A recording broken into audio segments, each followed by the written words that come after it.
In today's video, I'm going to share with you guys how I got 30 homes in 6 months with no cash or credit.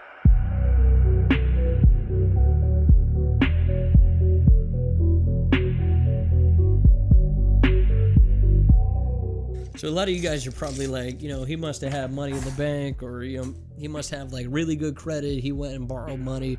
That's not what I did, guys. Like I said, you don't need any cash. You don't need any credit. So let's get into it. I want to share with you guys how I did it and how you guys can do the same. Let's keep it simple. The way I pulled this off to blanket it over, every property I bought was done on creative financing. Now, when it comes to creative financing, there is so many things you could do, and that is why I love it. There's always a different angle to structure a deal. The majority of the creative finance strategies that I've done to acquire my properties and teach others really falls in two categories. One is seller financing. So this is simply where the seller acts as the bank for us. And so to break that down, to keep that very simple, it's more or less, hey, Mr. Seller, can I just make you monthly payments for the home? And it can really be that easy. When it comes to seller finance, there's really only 3 components that matter. So 1, the total purchase price, 2, the monthly payment, and 3, the terms, right?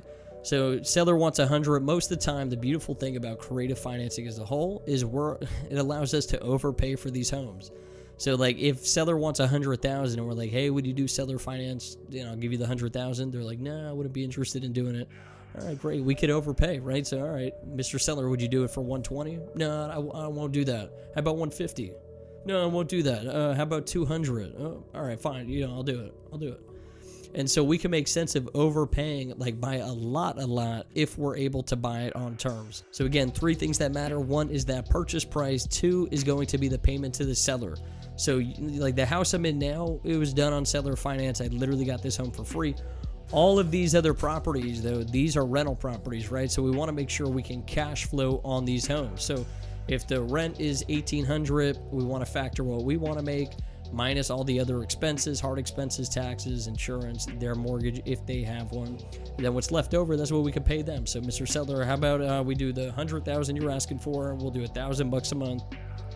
And the next piece is going to be your balloon period. The balloon period is basically your loan term with them. They're acting as the bank for you. How long are they willing to finance the property for you? So some deals like this home I'm in, this is a 30-year mortgage. So basically I get to make payments to the seller every single month until my balance is 0. Now there is a lot of sellers that don't want to wait 30 years. Maybe they're 60, 70 years old and like, I don't got 30 years left. So they want to do what's called the balloon period. So that's basically shortening down our period of time that we have to cash them out. So you could be like, Mr. Seller, I'm willing to do a 10-year balloon. So I'll make payments to you over the course of 10 years. And before that 10-year mark is up, I'll cash you out in full. You can sell it, you can refi it, you can do whatever you want. So really all that matters on a seller finance deal is your purchase price, your monthly payment to ensure that you can cash flow in your term, how long you have to cash them out. Now, your second go-to strategy in creative finance is going to be buying the home subject to an existing mortgage. So to try and simplify that, all that means is if the seller has an existing mortgage, we could buy it subject to, meaning, hey, let's leave that mortgage in place and I'll just take over those payments. One perspective with that is why would you go to the bank and go get a loan to buy somebody's house when they have an existing mortgage? You're basically getting a loan to pay off someone's existing loan.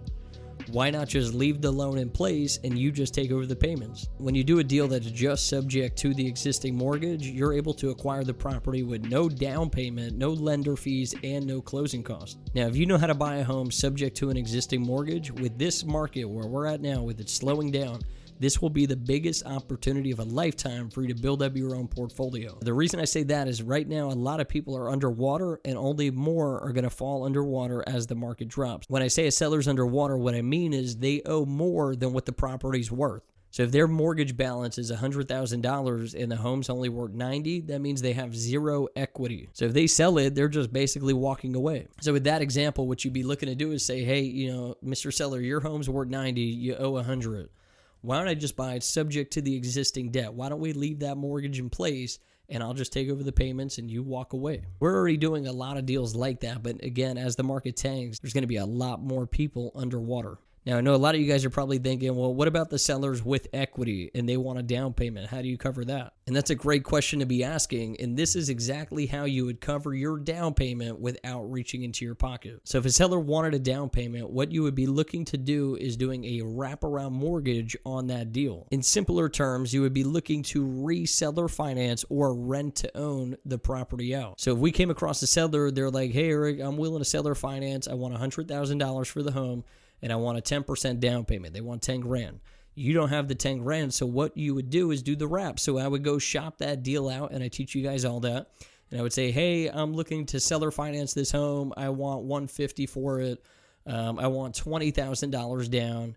And more or less what you're looking to do is take that down payment that you get from that tenant buyer. So if they gave us $20,000, I would take 10, throw it to the seller. I'd pocket the other 10, and then I just keep it as a rental with them. Now, like I said earlier, this is creative financing, meaning there is a million different things you could do to structure a deal. Now, if a seller wants that down payment, you could do what I just shared, but the first thing I would personally try is say, hey, what if I just give you a little more? You want 100, how about we do 120 with no down payment? Or 150 with no down payment? All of these deals, 99% of the deals that I've done were with zero down. And there's really two types of sellers that take that type of deal. The first person's a tired landlord, somebody that's older, it's a rental property, and they're just sick of dealing with the tenants. And so what they like about a deal structure like this is like, hey, I'll give you exactly what you want, maybe a little bit more. But the other nice trade-off for you, Mr. Seller, is that you still get cash flow without dealing with the tenants. Taxes and insurance are on me, all maintenance costs, headache-free, real passive income for you. And they like that. The other type of seller that takes a no money down deal is a seller that is in a very tough situation. This does not mean that they're going through a tough time and we're looking to take advantage. This goes back to that point I made where people are underwater, people that are in foreclosure. You owe more than what it's worth, and maybe the bank's even coming after you. Now, between those two types of sellers, you'll be able to do a lot of no money down deals. If you guys like content like this, hit that like button, and also let me know down in the comments any other topics you would like to see me cover. Also, if you're interested in getting coached by me on these strategies, right now our Discord is $35 a month. That is where we have 5 Zoom meetings a week, and you can get the course for free. Link is down below. I'll see you guys in the next one. Peace.